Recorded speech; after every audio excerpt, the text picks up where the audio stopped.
Let's get back to the breaking news out of Morgan Stanley. James Gorman will step down as the bank's chairman at the end of the year. Remember, he already passed on the CEO title to Ted Pick, and it's been thought for a while that Ted Pick will eventually take over as chairman as well. But we don't know who the exact replacement will be for now. Joining us with more is Bloomberg News finance reporter Sridhar Natarajan. So, Sri, what do we know about Gorman's plan? He's already kind of laid out a great succession path after turning the bank around.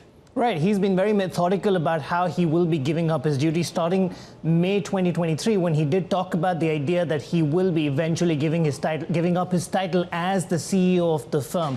He then said that he will stay on for a little while to help with the succession, to help with the transition, and then give up his chairman title as well. Well, today he formally announced that he will be stepping down as chair of Morgan Stanley at the end of this year. This is a significant moment in time. This is a man who jumped to Morgan Stanley fairly late in his career. He only joined Morgan Stanley in 2006 to help rejuvenate their wealth management business. But soon after, the financial crisis hit and Morgan Stanley was in a world of trouble. So when James Gorman rose to the title of CEO back in 2010, Morgan Stanley was fending off serious questions about its ability to survive. Not only did he bring back the firm from the brink of failure, he helped transform it into a wealth management powerhouse.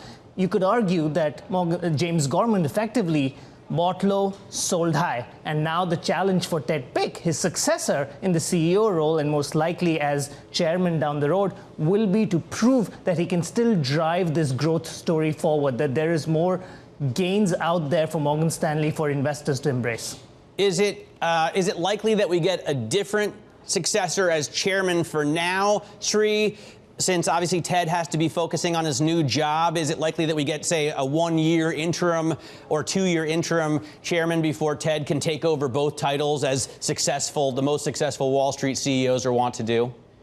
That will be a big story if that were to happen. We do not expect that to happen at JP Morgan. Jamie Dimon is CEO and chair. At Goldman Sachs, David Solomon is CEO and chair. And Morgan Stanley, which would consider itself as a part of that trio among the elite of U.S. banking, you don't expect that CEO and chair role to be split. So if Ted Pick were not to rise into that seat, were not to step into that seat, it would indicate not everything's hunky-dory at Morgan Stanley, and we're not expecting that. Although, I have to say, Sri, when I was a kid, it was widely considered bad corporate governance to have the CEO also be the chairman of the board. Is that no longer the case, or is Wall Street just an outlier? And look, you're not alone. There are a lot of shareholders who still make that push. They want the CEO and chair role to be separated. In fact, at JP Morgan's shareholder meeting, there were 42% of people who said, more than 42% who said that the CEO and chair role should be separated. That is for Jamie Dimon, one of the longest serving U.S. banking leaders. Despite that, the convention, at least in U.S. banking, has been if the bank is doing well and the bank is in good shape, you normally expect the CEO and chair role to be held by the same person. Corporate governance push, a revival on that front, might change that down the road, but the convention right now is for the same individual in both seats.